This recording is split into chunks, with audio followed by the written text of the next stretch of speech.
നാരായണനെ ഇപ്പോൾ സസ്പെൻഡ് ചെയ്ത് കഴിഞ്ഞു.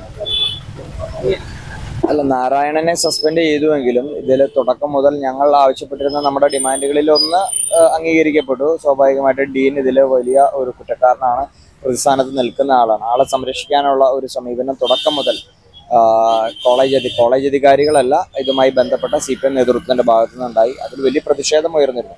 അതിന്റെ ഫലമായിട്ടാണ് ഇപ്പോൾ നാരായണനെ സസ്പെൻഡ് ചെയ്യുന്ന ഒരു സാഹചര്യം വരുന്നത്. എങ്കിൽ പോലും അന്വേഷണം തൃപ്തികരമായിട്ടുള്ള ഒരു ദിശയിലേക്കല്ല പോകുന്നത് എന്ന കൃത്യമായിട്ടുള്ള ഒരു സൂചന കൊണ്ടാണ് ഞങ്ങൾ ഇവിടെ നിരാഹാര സമരം തുടരുന്നത്. കാരണം തെളിവുകൾ പരമാവധി നശിപ്പിക്കാൻ പറ്റുന്നതിന്റെ എല്ലാ തലങ്ങളും ഉപയോഗിച്ചുകൊണ്ട് CPM തെളിവുകൾ നശിപ്പിക്കുന്ന ഒരു സാഹചര്യം ഉണ്ടായിട്ടുണ്ട്.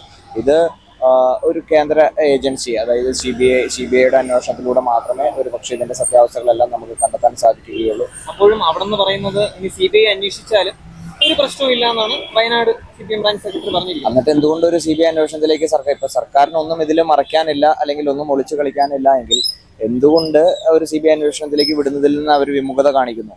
അപ്പോൾ ഇതിൽ അവർക്ക് സ്പഷ്ടമായിട്ട് ഒരു തലത്തിൽ അവർ എന്ത് ചെയ്യുന്നു, അത് ഏത് തരത്തിലുള്ള അന്വേഷണമാണ് എങ്കിലും ഞങ്ങൾക്ക് കുഴപ്പമില്ല എന്ന് പറയുകയും ചെയ്യുന്നു.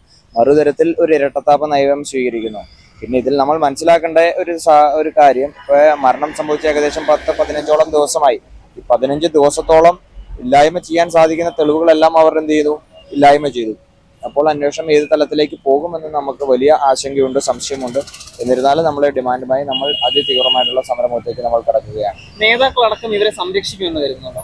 തീർച്ചയായിട്ടും. കാരണം 18-ാം തീയതി ആ വിദ്യാർത്ഥി മരണപ്പെടുമ്പോൾ 18 മുതൽ 22 വരെയുള്ള ദിവസങ്ങളിൽ അതിനെപ്പറ്റി പൊതുസമൂഹം ഈ വിഷയത്തെപ്പറ്റി ഒന്നും മനസ്സിലാക്കുന്നില്ല, അല്ലെങ്കിൽ അറിയുന്നില്ല. അപ്പോൾ അവിടെ അത് ആത്മഹത്യ എന്ന തലത്തിലേക്ക് മാത്രമായിരുന്നു പോയിരുന്നത്. ആ ദിവസം തന്നെ നശിപ്പിക്കപ്പെടേണ്ടുന്ന തെളിവുകളെല്ലാം നശിപ്പിക്കപ്പെടുന്ന ഒരു സാഹചര്യം ഉണ്ടായി. പിന്നീട് ഇത് KSU ആണ് ഈ വിഷയം ജനസമക്ഷം ഈ വിഷയം ടേക്കപ്പ് ചെയ്ത് കൊണ്ടുവരുന്നത്.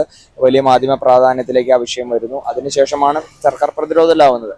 അപ്പോഴാണ് ഇവർ തിടുക്കപ്പെട്ട് വിദ്യാർത്ഥികളെ സസ്പെൻഡ് ചെയ്യുന്നത്, പാർട്ടിയിൽ നിന്ന് പുറത്താക്കുന്നത്, കുറച്ച് ആളുകളെ അറസ്റ്റ് ചെയ്യുന്നത്, അത്തരത്തിലേക്ക് പോകുന്നത്. എന്നിരുന്നാലും ഇതിന്റെ സത്യാവസ്ഥകളെല്ലാം പുറത്തു വരണമെന്ന് തന്നെയാണ് നമ്മുടെ നിലപാട്. നേരിന്റെ വാർത്തകൾ നിങ്ങളുടെ വിരൽത്തുമ്പിൽ എത്താനായി സാക് ന്യൂസ് ചാനൽ സബ്സ്ക്രൈബ് ചെയ്തും ഷെയർ ചെയ്തും ഒരു ശരിയായ മാധ്യമ നിലപാടിന് നിൽക്കാൻ ഞങ്ങൾ നിങ്ങളെ ക്ഷണിക്കുന്നു.